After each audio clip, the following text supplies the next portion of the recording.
Joey's gonna stay until. Joey's staying until the end of that. Yeah. Is that all? Councilman St. Clair, is there anything else? Anything else? Is there anything else? No. Okay. Councilman Trees? No. Councilman Steele? Okay, we have property meeting 9 o'clock Thursday morning. I think everybody knows about it. Mike knows it. You're on property, right?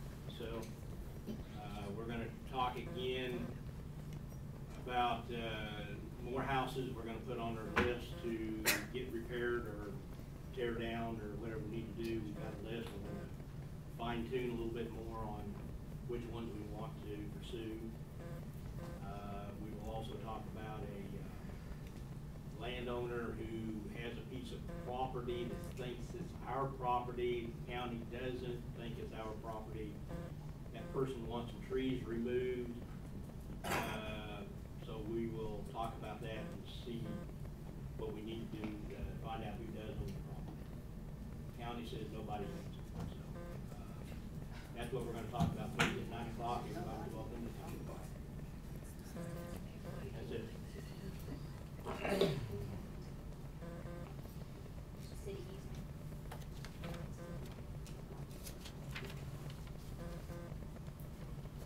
Thank you, Councilman Steele. Also, We'll be, just informative, we'll be, after the weekend of the 4th or the weekend of the holiday, we'll be scheduling, start scheduling budget committee meetings to start 2013 budget. We usually start about then because that way we'll have 2 quarters under our belt, we can go all out. We'll start those meetings probably weekly, maybe twice a week, I don't know, it's gotta be in August, so, just to let the budget committee know, we'll start on that. And then probably have some work sessions toward the end where everybody can get involved. But those will all be published and everybody will know when they are. So that's all I have. so McAfee is absent. Councilman Allen? Water Sewer Committee met yesterday, halfway through the year, to review the water and sewer utility revenue and expenses.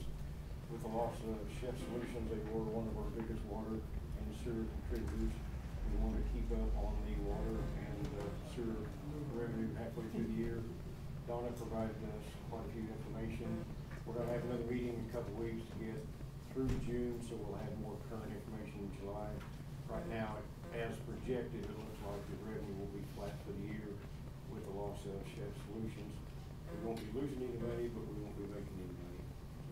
We had fear of losing, so I'm sorry. that's good. We had originally had fear of losing with Very that, true. so we are Very true. pleased to hear that. Very true. I also want to commend the water department on the line that we had break, and they were out there at all hours of the night and all over the city trying to take care of things. They saved us from a boil order, and I'm just really pleased with our water department. Thank you so much for the work that you did, and we appreciate your efforts. So. Other thing we talked about was still reviewing the water rates at the Country Club. They had a water pump failure here last week of their well that they put in, so they're concerned about the amount of money that they're using for our city water. So we talked about that. We took no action. Also, we talked about a overflow problem on East 20th of a manhole. Every time it rains, we get an influx of rainwater in that manhole. That's creating a problem for the neighborhood. Bob's gonna get some cost proposals from a couple contractors to see about correcting the problem. Is this the Maudie property, Councilman Allen? Yes. Okay, that's not just rainwater, that's raw sewage.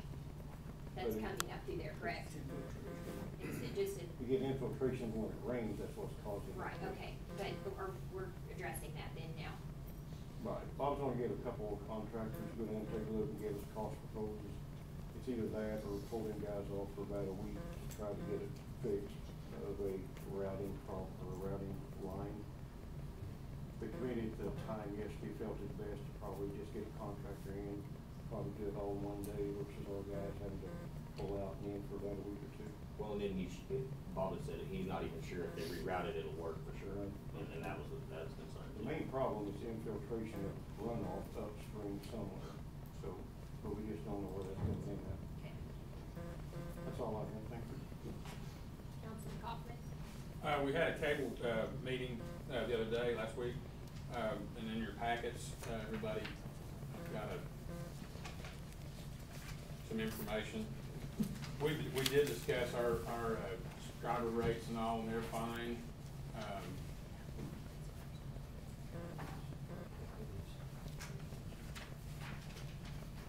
But technically, for me to explain this, I'm not real good at it technically, but everybody is familiar with how the police can break in on our TV.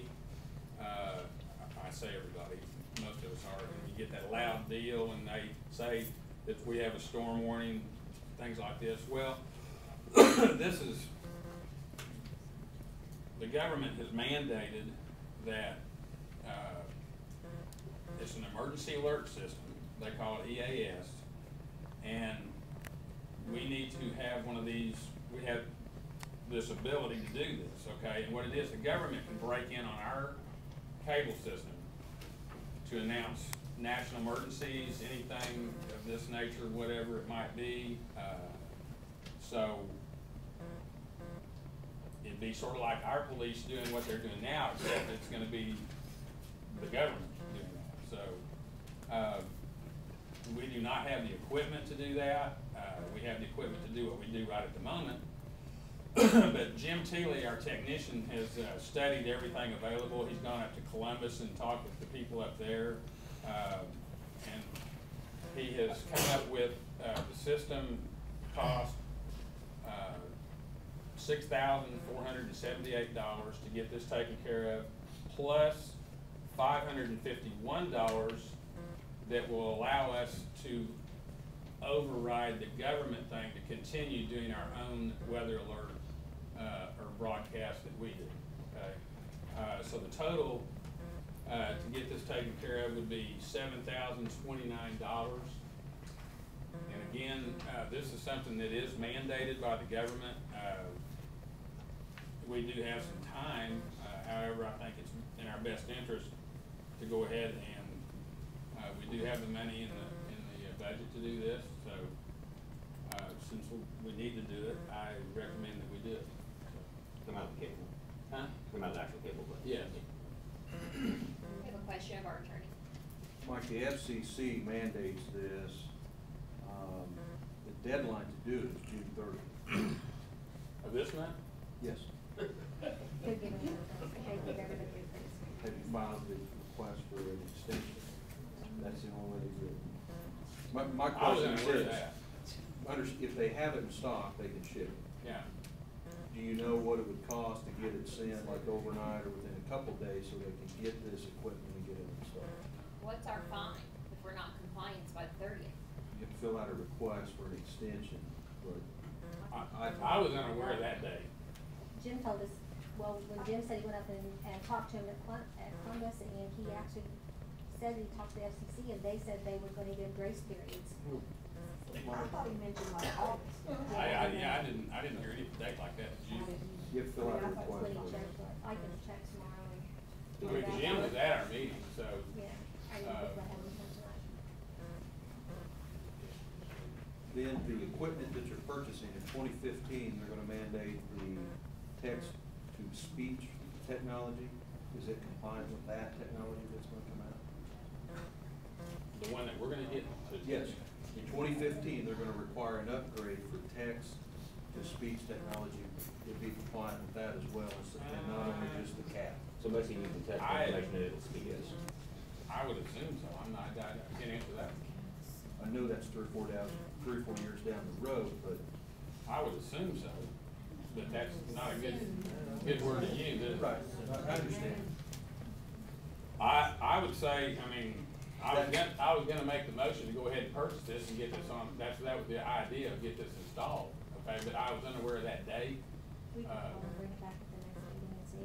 I'd go ahead We're and gonna order. be past June My 30th. question is do you want to allow a padding of some money there to get equipment shipped overnight or in a couple of days? Well, Beyond the Or in case you need, $7,029. in case you need to upgrade it to be text compliant, so that you just don't have to go through that. Yeah, what is the amount that we would be for a total, so we're not Do you non-compliant? think, and have to pay? Robert, would you feel like 7,500 would be? Yeah. I mean, that's gonna be enough postage and a few $100 if that If that has to be changed. text-to-speech technology or there's another program or addition. So Mike, what's the total then on the two pieces just put together their SOAR Well, compliance. the total that I had was 7,029, but as Roberts mentioned, I was unaware that day. I felt, I was under the impression that we had time to do this, that there was a grace period like that, so. But I would like to make the motion for 7,500, that way to cover any additional, overnighting or things like that to get this here sooner. But is it, what we're ordering now gonna be in compliance with what they're asking for through 2015? Are we gonna just have this for 4 years? The text-to-speech will not be required until 2015. My question was, if you pay $100 more to have that technology Okay. in the system or upgrade you're making now. Can we just find out when we order And it? I mean, ask them. 7,500 will Yeah. cover us on Yeah. this then, And okay? if we could upgrade it, just. Okay. Cause here it is right here. You know, FCC extends the deadline for compliance until June 30th, 2012. So the original one was when? That was September 16th, 2011? That's when they originally extended it and then officially passed, I think it was February, March, like finalized. And then they mandated June. I think the motion was second. Okay, Mike, make a motion. Also,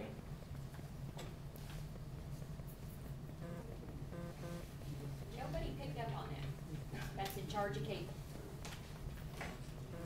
Yeah. Well, what, Well, we how have- many days before the deadline? Well, Jim said he went up and researched it when I was gone, he went to Columbus and they were out there. Yeah, he talked to me about that, but we never talked about days. I just go back to, we've got so many people that are so important, they get free cable, but we almost have missed a compliance issue. So I'm pointing out the obvious here. It's Did you make frustrating. that motion, Mike? And, you know, I feel like Can we Jim's vote? getting the buck passed on him, and he didn't get free cable. We're not blaming Jim. So- He doesn't live here. Yeah, well, it also states on the Facebook page that police is in charge of monitoring it, vote? so let's roll through. St. Clair? Yes. Trees? Yes. Steele? Yes. Costello? Yes.